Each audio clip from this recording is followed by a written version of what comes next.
When Buddha sent a man's father to heaven. In India, when your parent or grandparent dies, there is an elaborate system as to what to do. It happened that a man died and his son wanted to ensure his father goes to heaven. In the town, there are many travel agents who book tickets to heaven. He went from travel agent to travel agent and everyone was willing to take the booking, but no one had a confirmed ticket. But he wanted a confirmed ticket for his father. Then he found out that Gautama the Buddha himself was in town on that day.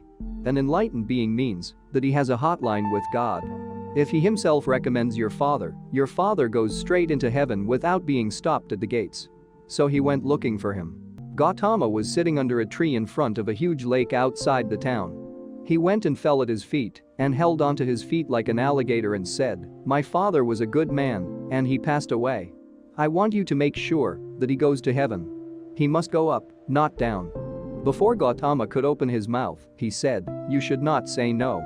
There is a tradition in India that if someone comes to you and requests, 'I am going to ask you something,' you should not say no. That means you cannot say no because he is that desperate about it. You have no choice." So Gautama said, "Now what can I do? You have already put this stricture on me, I cannot say no." "All right, you do one thing, go back home, have a dip in the river at 4 o'clock in the morning, take an earthen pot and fill it half with rocks and half with butter, tie it with a cloth, bring it here, and we will see what we can do for your father." Our man went. "If your father is going to heaven, can you take a small pot?" He bought the biggest pot available in the town, filled it half with rock, another half with butter, and tied it up. He carried this very heavy pot with great difficulty and came and stood in front of Gautama. Gautama looked at him and said, "Go around the lake 3 times and come." This is called as circumambulation. There is a science behind it, but now people take it to ridiculous lengths of going around everything 3 times. Gautama said, "Go around the lake 3 times and come." The man walked around the lake 3 times carrying this heavy pot. He was half finished when he came and stood in front of Gautama. Gautama looked at his condition and his determination. He told him, "Just walk into the water till the water comes to your chest." He went in. Then Gautama said, "Gently let the pot in." The pot went in and sank. Gautama picked up a thick stick, threw it to him and said, "Take the stick and now with a single stroke, you must break the pot."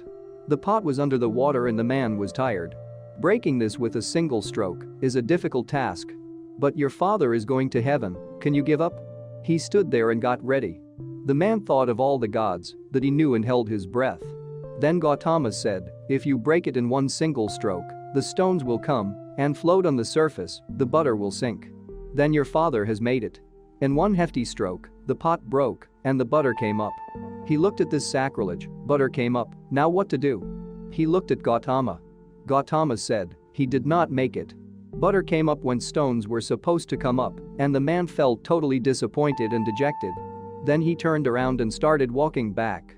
As he started coming out of the water, his brain started to work. He came to Gautama and asked, "You said that butter will sink and stones will float. How is that possible? The very laws of nature are such that stones can only sink, butter can only float. Did you deceive me?" Gautama said, "Oh, now that you know so much about the laws of nature, what is the problem? If your father is like butter, he will go up. If he is like a stone, he will go down. What can I do about it? And what can you do about it? You look very tired. Go home and sleep."